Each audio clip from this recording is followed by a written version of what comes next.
So in this section we're going to keep exploring what Tango awareness is and how you can better utilize all these great exercises. We've said that the definition of Tango awareness is a set of instructions to expand your awareness through the conditioning of pleasure.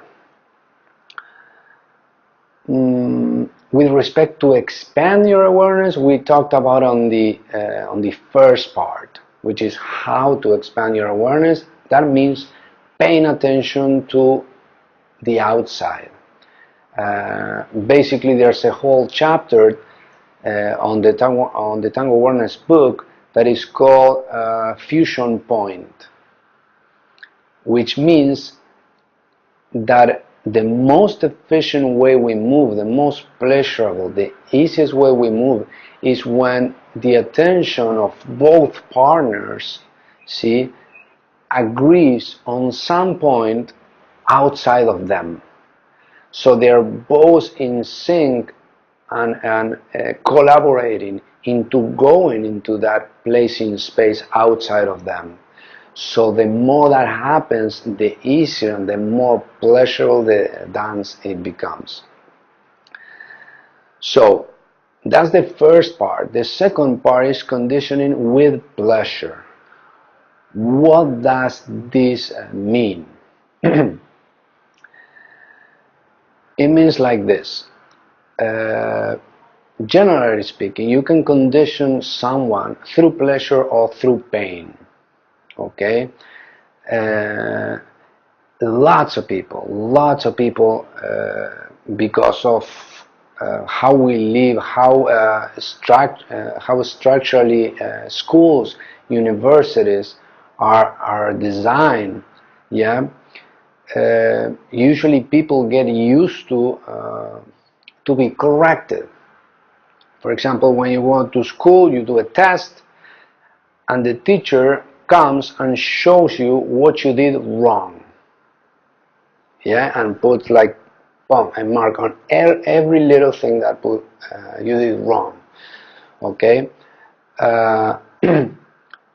When you go to some other type of classes that I do not recommend, is that you start to move around and then someone comes to you and tells you, no, what you did is wrong, the way you moved is wrong, it's just not exactly as you did it, but for example, your posture might be wrong.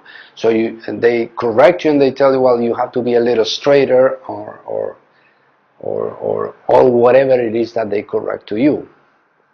So that type of conditioning, unfortunately, doesn't work as well as conditioning with pleasure. The reason is, to be conditioned by constantly correcting someone, what it creates is someone that is kind of very shy later to move easier and to show bigger movements. Let me give you an exaggerated example. If you have someone and you keep correcting them and you tell them that every little thing they do is wrong, well, after 1 hour they will start to move carefully. Why? Because they don't want to be wrong. Okay? So taking all that into one side, that's what we do not want. Okay? So what is conditioning with pleasure? Is like every Tango awareness exercise. First, you walk like on the street, free of any hesitation or doubt, free of any worry or care. There's nothing to do other than walking freely, thinking on nothing, like in your best vacations you ever had. So what we are doing right there is to start to gather the positive resources that you already have, and the positive resources that you are already an expert into it. So we gather those feelings, you know, freedom of being nice, cool, no problem, pleasurable walks. And then when you feel that, you bring that and you share that with your partner, right? So when you share that with your partner, because some of you had been conditioning through pain before, you will see that little tension starts to build up. So that's the time to break. So you break, you walk like on the street again, happy, no problems at all, you know, just doing, walking as you're used to walk, as you know how to walk, using the postures that you already have, you know, you are a posture, so be what you are. So you will see that it feels a lot better, it feels a lot more relaxed. So when you gather again that freedom even deeper and deeper, because the more you cycle through, the deeper and the freer you will feel. So when you have that state, then you bring that all those good feelings and freedom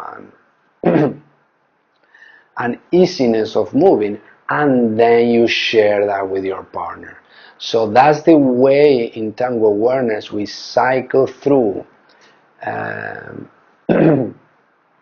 and all these states that I'm just talking to you, they're very important than gathering the feelings, okay, and being able to learn to share that with your partner. Okay, it's not enough to how can I say, it's not enough to be walking freely, happily, and that for 1 hour. Do you understand? And then you get into your partner. That's not good. That's why we don't practice this type of individual exercises, because the importance is to repeat the cycle over and over again until your other than conscious mind starts to say, hey, you know, he wants us or she wants us to have fun while you are with your partner. So the message gets repeated over and over again until you start to achieve and deepening all these feelings with a partner. So that we call it like the cycle of, let's say, freedom and pleasure. Another technical aspect is that is another aspect of what I have explained on the other part of Tango awareness. I call it peripheral vision versus focus vision.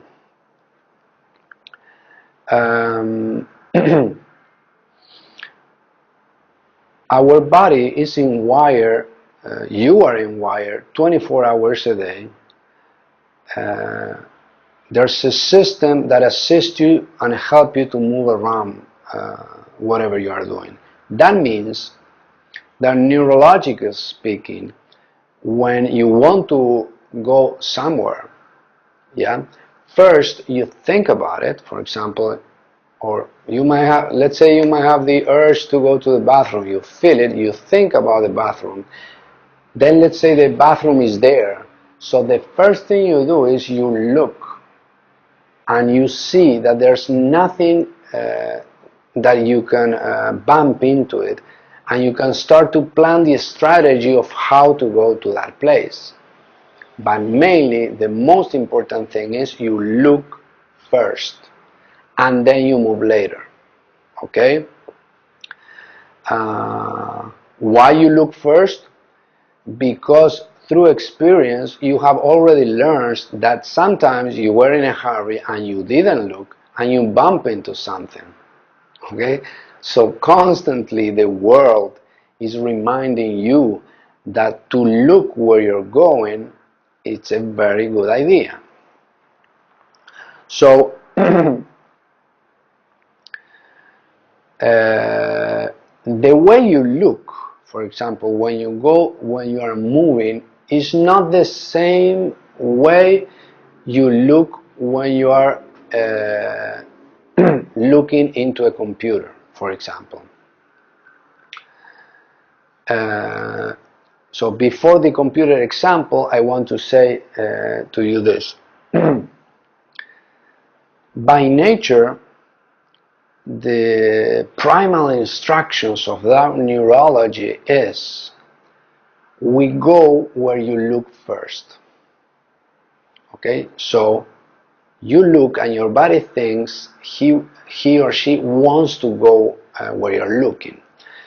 So coming back to the computer example, that's why when you are in front of a computer and you have spent hours looking at that screen, no matter what you think, see, your body has the tendency to, if the computer screen is here and I'm looking like this, your body has the tendency to do, if you are typing, to do this.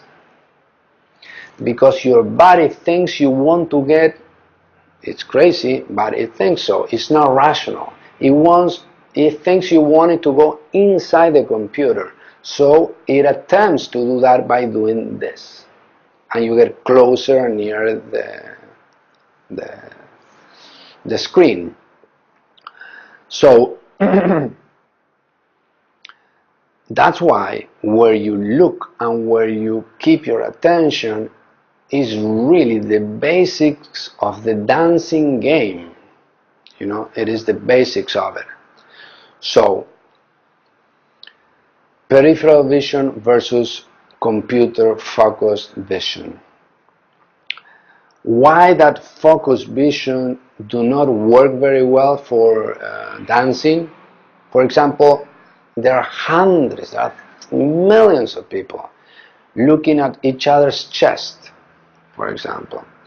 And no matter how much they practice, the tendency of, it's funny to watch them, because the natural tendency of the body, it is to shrink and try to get inside the chest, but then because some instructors tell them to be straight, you see them that they are forcing themselves up straight, even though naturally you can see that they really want to, to get in. So that creates like a little within battle within itself. So the second thing that happens is that when you're using your focused vision, like looking at someone's chest or looking at someone's eyes constantly and focused like this, what happens is you lose consciousness. You don't have so much information of the periphery of what is going on. Okay? And I have to remind you that when you don't have information on the periphery of what's going on, your body, as a safeguard, it starts to pull you back. It doesn't let you move freely because it doesn't want you to hurt yourself. It wants to, it's nice, it wants to protect you. Okay? So at the beginning, you know, my advice to you is that let your eyes wander as in normal life. Learn from your own nervous systems instead of trying to force it in weird situations that it's not used to. Once you learn to feel free, to feel good, to really experience that, I'll show you a way that for example, let's say you're a professional dancer and you have to work on stage. Well, unfortunately, you know, people on stage, they overlook each other all the time. You know, they're faking, they're pretending that they are in love. So, so some people synthesize that love, you know, is to look at each other like crazy, you know, or something. I call it psycho tango. But regardless that, the thing is, I will teach you that, let's say you have to do that job. Well, you can look at each other, but without letting all your consciousness be trapped by your focused vision. You can be pretending to look, but really be paying attention to all your outside instead. And that will help you move a lot faster, easier, relaxed, happy. The last thing, and not less important, but very, very important, and this goes through Tango awareness, through organic structure, and through 100% improvisation, is testing. In whatever you are doing, in whatever class you are doing, whatever technique you seem to be, trying to acquire, yeah. While you are doing the exercise or after the exercise, it's important that you ask yourself, did this feel better than before, or it felt worse? Okay? There's a very common mind trap out there, yeah, that people think that because, let's say, you practice an exercise that doesn't feel that good, they think that if you repeat it and you repeat it and you repeat it, eventually it feels good and it gets better. Well, unfortunately, that's not it. Unfortunately, that's not it. Actually, it gets worse and you feel more frustrated if you keep repeating that. So let that aside. My suggestion to you is that when an exercise works, when you have the technique, that the technique is good for you and it is being delivered in the right way to you, see, you should feel a certain percentage of more freedom and a certain percentage of more pleasure right away. There's no waiting period. This is a performance art. So when you are doing the right thing at the right time with the right person, you have to improve right there and right then. There's no waiting period. So being that said, thanks for watching, and I'll see you on the next one.